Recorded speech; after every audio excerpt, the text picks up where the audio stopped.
मनपूर्वक नमस्कार. पुन्हा या आपल्या अध्यापन, अध्ययन आणि पालकत्व यांच्या आनंद योगाच्या या मैफलीमध्ये मी प्रवीण दवणे, तुमच्यातला एक शिक्षक, एक तुमचा मित्र, एक लेखक, एक छोटा कवी आपल्या सगळ्यांचं सहर्ष स्वागत करतो. आणि भरभरून प्रतिसाद दिलेल्या या पुष्पमालेच्या 6व्या पुष्पाकडे आपण सगळेजण वळतो आहोत. हा जो सगळा एक सर्जनशील उपक्रम आपण जो करतोय, तो कोणामुळे करतोय? तर कृतज्ञतेने मी उल्लेख करतो. महाराष्ट्र राज्य माध्यमिक आणि उच्च माध्यमिक परीक्षा मंडळ पुणे यांनी या उपक्रमाची संधी दिली आहे. आणि या उपक्रमाचे मूलस्रोत, प्रेरणास्रोत आहेत ते विद्यमान अध्यक्ष आदरणीय डॉक्टर त्रिगुणजी कुलकर्णी साहेब यांच्याबद्दलची कृतज्ञता व्यक्त करतो. आणि आजचा जो विषय किंवा आजचं जे सूत्र आहे ते तुम्हाला आवडेल. बघा, कधी मे महिन्याची सुट्टी ज्याला उन्हाळ्याची सुट्टी म्हणतो, त्यानंतर आपण जून जुलैला वर्गात येतो.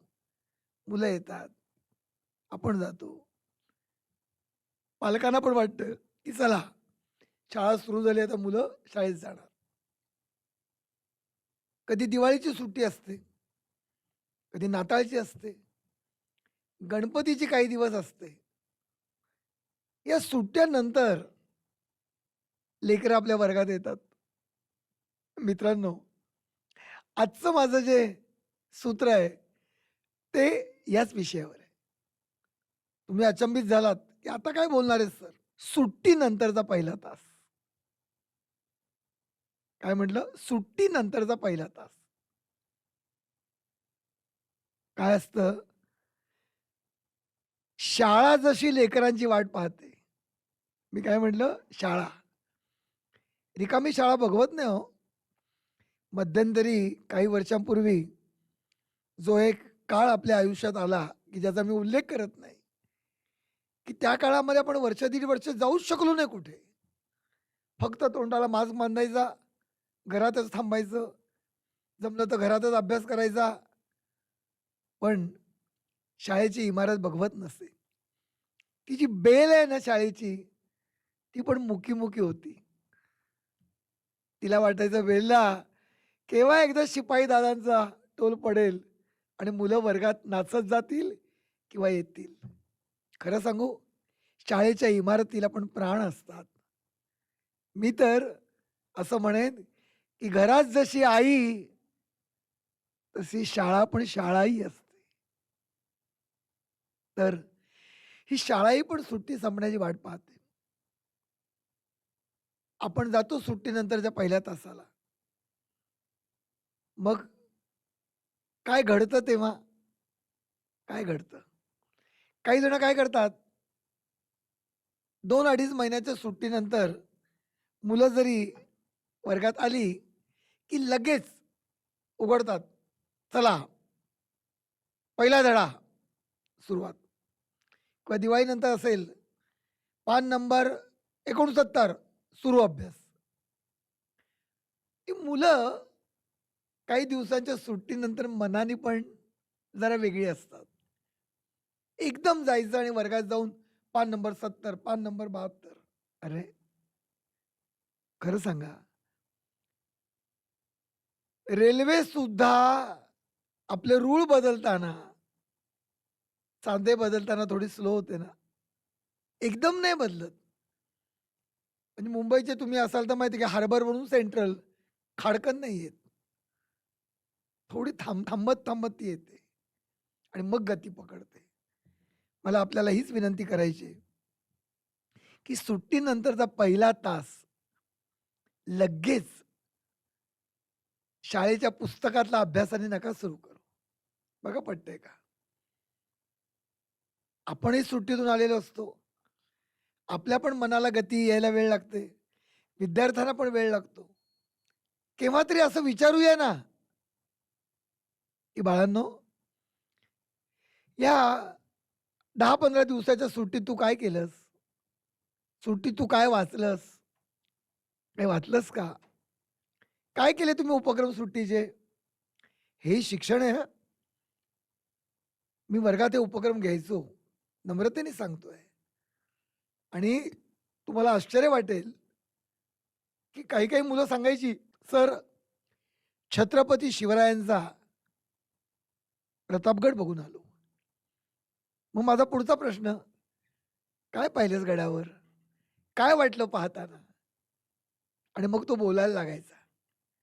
एरवी न बोलणारा मुलगा पण प्रतापगड, शिवनेरी, रायगड असे किल्ले पाहून आल्यानंतर अंगात छत्रपती संचारल्यासारखं बोलायला लागायचं. अगदी प्रामाणिकपणे आपण सांगा, की हा तास नुसताच मोकळा आणि ऑफ तास आहे का? सुट्टीनंतरचा रिकामा तास आहे का?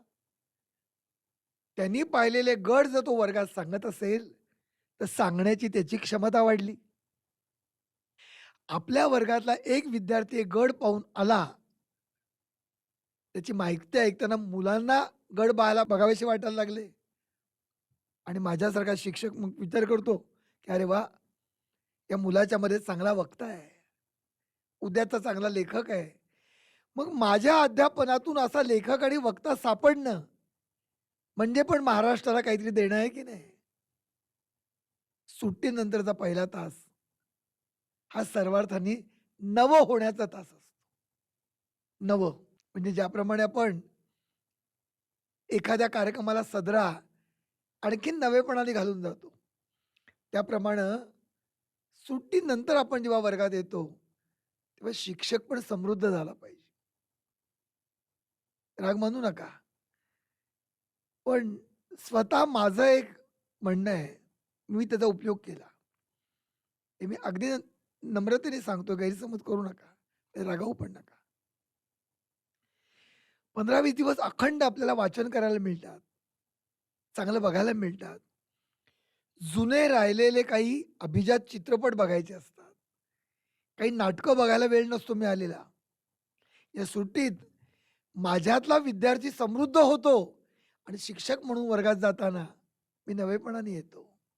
आणि त्यामुळे मी सांगेन, की मन सुद्धा सुट्टीमधून नेहमीच्या रस्त्यावर येताना थोडंसं एकमेकाशी संवाद करा.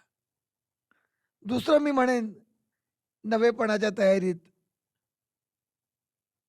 कालचे आपण आज नसतो आणि आजचेही आपण उद्या नसतो. एकदा एक गंमत झालेली मला आठवते. तुम्हाला नक्की हे उदाहरण आवडेल. मी एका वर्गात बालकवींची फुलराणी ही कविता अभ्यासासाठी निवडली आणि सुरुवातच आहे त्याची. हिरवे हिरवे गार गालीचे, हरित तृणांच्या मखमालीचे. सगळी कविता मी सांगितली. त्याचं माझ्या पद्धतीने त्याचं निरूपण केलं. मुलांना अर्थातच बालकवींची कविता असल्यामुळे ती आवडली. मी म्हटलं, "कळली ना, पुढे जायचं का?" एक विद्यार्थी म्हणाला, "सर, एकच मला विचारायचं आहे." म्हटलं, "विचार." "हिरवे हिरवे गार गालीचे" आणि नंतर बालकवींनी लिहिलंय, "हरित तृणांच्या मखमालीचे." वर गालीचे आहे म्हणून खाली मालीचे का? केवळ गालिचेला जुळावं म्हणून मखमालीचे का मालीचे? का मखमल म्हणतात ना, मग मखमाल का?